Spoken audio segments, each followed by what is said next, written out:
Urgente, nova PEC pode trazer o maior pesadelo da esquerda à tona. Como vocês viram, o maior pesadelo da esquerda do momento, além de Jair Messias Bolsonaro, é Nicolas Ferreira. E se eu te disser que está se articulando no Congresso uma nova PEC que pode deixar a esquerda mais em pânico do que já está, é isso mesmo, mas entre outras notícias que prometem incendiar Brasília, ainda tem uma que envolve Jair Messias Bolsonaro e essa posse de Donald Trump, que tomou grande repercussão e segundo jornalistas da Oeste, a situação vai ficar cada vez mais complicada aqui no Brasil, principalmente o ministro Alexandre de Moraes. E segundo jornalistas da Oeste... Deixa eu aproveitar para dar as boas-vindas a Rodrigo Constantino. Consta, muito boa noite. Deu tempo para você participar aqui conosco. Hoje começou seu tratamento, já chega nessa quinta-feira aí com novo visual. Seja muito bem-vindo. Estamos todos aqui na torcida, Consta. Quero aproveitar para ouvi-lo aí sobre essa negativa do ministro Alexandre de Moraes em entregar o passaporte a Bolsonaro, que não deve comparecer à posse de Trump, embora, claro, deva recorrer ao Supremo Tribunal Federal, mas a perspectiva não é muito otimista. Boa noite, Consta. Pois é, boa noite, Paula, boa noite a toda a audiência, a Caute, Fabi, chegando direto do hospital aqui. Vamos lá, eu acho que o Carlos já falou aí o grosso dos absurdos, né, dessa decisão que está repercutindo já nos Estados Unidos. A página oficial do Comitê de Relações Internacionais já publicou sobre isso, né? Eu acho que a nota do gabinete da presidência do Bolsonaro, né, foi muito feliz, porque tocou nos pontos chaves. Isso afeta uma relação de longo prazo entre Brasil e Estados Unidos, duas grandes democracias, e isso representa, e aqui vem o ponto-chave, isso representa mais uma tacada no lawfare, que é o ativismo jurídico para derrotar adversários políticos pela justiça, para não ter que enfrentá-los nas urnas. Isso vai exatamente ao encontro do alerta, para não dizer ameaça, que o próprio Donald Trump andou fazendo a alguns países, e o Brasil, obviamente, está incluído na lista. São países que vêm adotando esse lawfare como estratégia da esquerda, né, dos progressistas, para impedir uma disputa justa com os conservadores. Aconteceu nos Estados Unidos. A questão toda do 6 de janeiro do Capitólio, depois impeachment do Trump, indiciamento, tudo isso era o uso já de um lawfare para tentar fazer nos Estados Unidos o que o STF fez no Brasil. Só que o Trump está voltando à Casa Branca agora na segunda-feira. E a foto que ele tirou dessa nova presidência não tem mais nada a ver com a cara simpática que ele tirou em 2016. Tem muito a ver e é parecidíssima com a tal mugshot, que foi uma foto icônica que ele tirou justamente quando foi alvo desse lawfare, quando ele foi indiciado e teve que ser fichado na polícia. Ele tirou aquela foto olhando com uma cara de poucos amigos e é dessa maneira que ele volta à Casa Branca. Então, ele não está para brincadeira. Acabou a palhaçada. E o Brasil está dobrando a aposta. Alexandre de Moraes está cutucando onça com vara curta, achando, né, que o Brasil está totalmente protegido de eventuais medidas do presidente ou do Congresso americano, até mesmo como sanções econômicas. Então, eu acho que vai custar caro essa perseguição política, essa picuinha até, né? Porque é difícil encontrar uma palavra. Não há, como diz a nota do gabinete do Bolsonaro também, não há nenhum fundamento legítimo e legal para isso. Ninguém acredita de fato que ele pode sair fugindo. Ele, se quisesse ter feito isso, já teria feito há muito tempo. Então, é óbvio que a perseguição é picuinha e isso pode custar caro para o Brasil. O Caute, falando em Brasil, quem vai representar o nosso país vai ser a embaixadora do Brasil em Washington, a Maria Luísa Viotti, de acordo com informações da SECOM. Lula não foi convidado e a ex-primeira-dama Michele Bolsonaro deve embarcar no próximo sábado num voo que sai de Brasília rumo a Washington, como disse Jair Bolsonaro hoje na entrevista no Faroeste Brasileira. Ao menos que o ministro Alexandre de Moraes tira o passaporte dela também, considerando que seria uma afronta para a nação brasileira não ter convidado o presidente Lula e sim o ex-presidente Bolsonaro, primeira-dama. Absurdo, sem tamanho, mas de novo, um gol contra de dimensões homéricas, esse do Alexandre de Moraes. Também a gente falou nas outras edições do Sem Filtro, se ele entregava o passaporte, teria que ter feito isso também com outras pessoas e teria uma avalanche jurídica em outros casos. Se não entregava o passaporte, como não fez, decidiu não entregar, seria um problema do ponto de vista político e diplomático internacional. Muito bom, ótimo para a situação da política brasileira. Só faltava ter agora essa declaração de guerra preventiva contra o presidente Trump, que no primeiro dia de mandato já anunciou vai assinar mais de 100 decretos, 100 executive orders. Quem sabe um deles prevê, por exemplo, o aumento de imposto alfandegário sobre produtos brasileiros. Por exemplo, poderia ser uma das opções da mesa. Trump já disse que o Brasil é um país que merece mais impostos, porque o Brasil é um país que taxa muitos produtos que vêm nos Estados Unidos. Ou, por exemplo, o Trump poderia pedir uma investigação para o Attorney General, né, o futuro chefe da Procuradoria americana, sobre o que está acontecendo no Brasil, eventuais violações de direitos humanos ou direitos dos imputados, dos réus em processo, como o caso do Alexandre de Moraes com Jair Bolsonaro. Simplesmente abrir uma investigação, ver o que está acontecendo no Brasil, fazer um relatório, pedir para algum deputado da base aliada de Trump, ou algum senador, né, melhor ainda senador, porque é o Senado que decide a política externa americana, de chamar uma reunião no Comitê de Política Externa e convocar, eventualmente, a embaixadora brasileira, convocar políticos brasileiros para explicar frente ao mundo, já que essas reuniões são televisionadas, o que está acontecendo no Brasil, eventualmente fazer que a imprensa americana, que já está tratando disso, o Wall Street Journal escreveu sobre esse caso ontem já. A imprensa americana, que já está alertando sobre a degringolada da democracia no Brasil, continue falando cada vez mais sobre os problemas que temos aqui. E como que o Lula vai encontrar Trump na próxima reunião do G20, por exemplo? Como que o Lula vai encontrar o Trump Trump não viria, mas na COP30, por exemplo, aqui no Brasil, né? Como é que serão as relações bilaterais, por exemplo, em termos de segurança, né? As Forças Armadas brasileiras dependem quase exclusivamente, quase totalmente, pelo menos em boa parte, de fornecimento de armamentos, de peças dos Estados Unidos. Como é que fica? O aviônica também, por exemplo, da Embraer, que vem dos Estados Unidos, como fica tudo isso? Será que os americanos, por exemplo, vão dar embargo à exportação de aviões da Embraer como retaliação a esse comportamento do Lula, ou do Alexandre de Moraes, ou do Brasil como um todo? Porque o STF é um órgão de Estado. Então, todo o Brasil seria alvo de retaliações caso o STF continue se comportando dessa forma. Então, assim, se abre um leque de possibilidades daquilo que poderia acontecer, muito amplo e muito complicado, e de qualquer forma o Brasil perde, e o Lula perde também, em termos diplomáticos, em termos de imagem, mas especialmente o STF perde em termos de credibilidade e de relevância a nível internacional. Fabi, quero te ouvir também, mas deixa eu exibir mais um trechinho aqui da entrevista que Jair Bolsonaro concedeu ao Faroeste na tarde de hoje. Você vê, essa questão minha aqui, repito, me desculpa aqui, não quero desapontar ninguém que esteja no teu programa, me ouvindo, né? Eu tenho que seguir orientações. Claro. Na minha equipe de advogados, o doutor Vilardi faz parte da equipe agora, juntamente com outros, né? E, pelo que eu sei, vão recorrer, vão citar muitas coisas. O que nós queremos é que o Supremo, né, se porventura esse recurso for julgado, né, que seria para uma turma, que seja julgada com a devida isenção.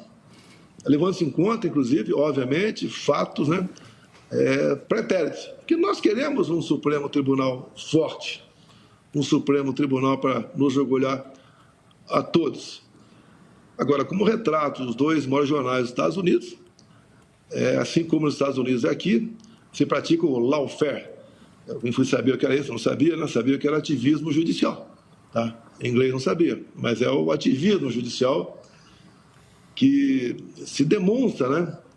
Se parece fazer presente nessas questões. Então, os advogados querem não discutir de público, a não ser comigo, né? As questões de tese de defesa. Tá, então, Fabi, o Bolsonaro não entrou, claro, em detalhes, mas a equipe vai recorrer aí dessa decisão. Claro que a gente não tem perspectivas muito animadoras, mas o Bolsonaro já fala muito da repercussão internacional que tudo isso está trazendo. Citou os 2 jornais internacionais, citou aí o lawfare, né? O ativismo judicial sendo criticado, o ativismo judicial brasileiro sendo criticado internacionalmente.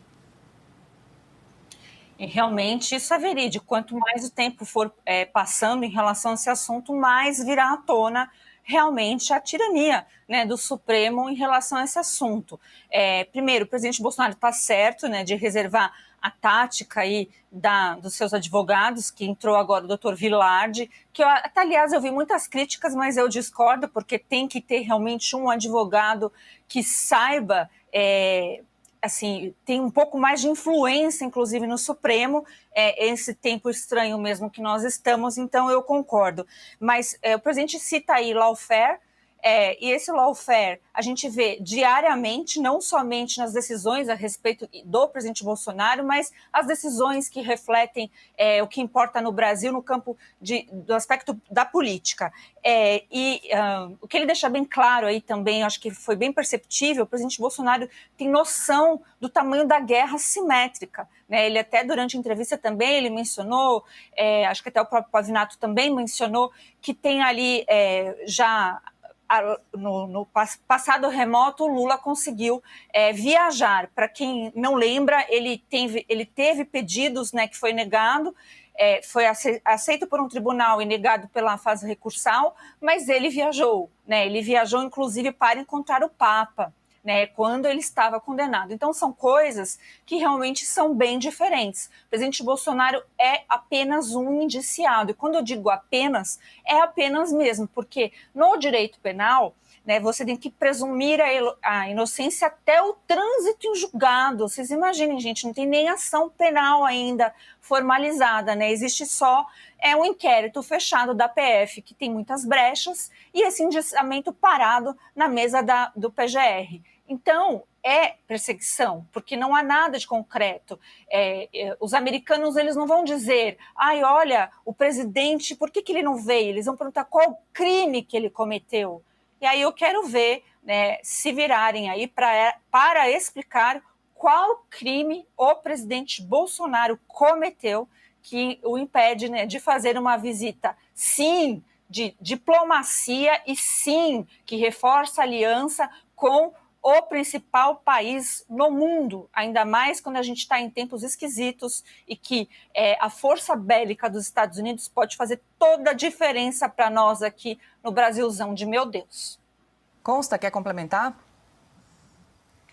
Eu queria chamar a atenção, essa coisa da geopolítica que a Fabi traz é importante. Hoje tem até uma coluna do Leonardo Coutinho sobre a participação do Irã no continente, né, via Venezuela, e um sujeito que foi preso aqui nos Estados Unidos por fazer empresas de fachada para financiar o terrorismo que o Irã espalha pelo Oriente Médio, esteve no Brasil antes de vir para cá e ser preso aqui. Então, esses elos já estão evidentes, e a gente sabe que é a China que está por trás também de muitos avanços aí no continente. Então, os Estados Unidos estão mergulhando de cabeça com Donald Trump agora na Guerra Fria 2.0. E o Brasil vai ter que escolher um lado. Pelo visto, está escolhendo o lado errado, né? Uma vez mais. O lado da China, da Rússia e companhia. Mas o que eu queria lembrar aqui também é que já teve, no passado, decisão do STF para liberar passaporte de corrupto, né?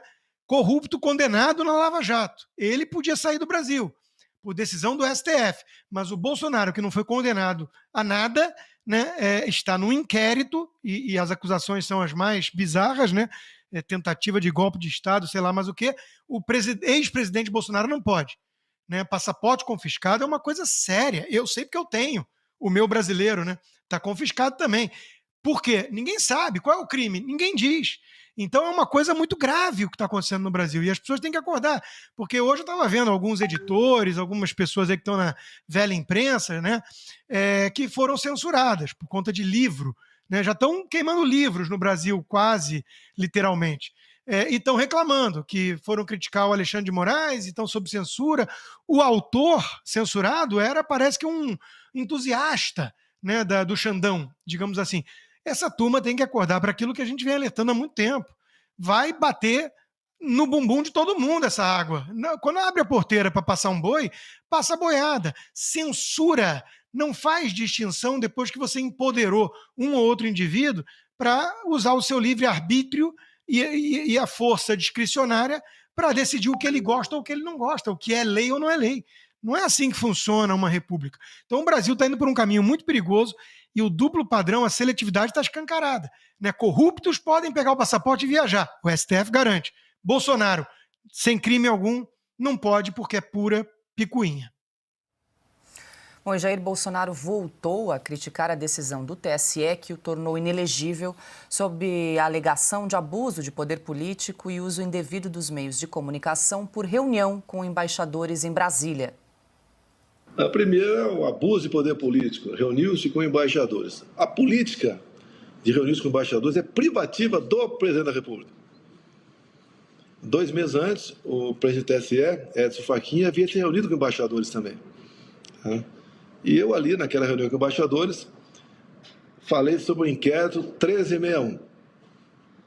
No dia seguinte, esse inquérito foi classificado como confidencial. Eu não devo nada para ninguém, não fui julgado por ninguém. Eu estou sendo julgado por narrativas. Poderei ser julgado por narrativa, eu espero que o Procurador-Geral da República arquive essas denúncias todas.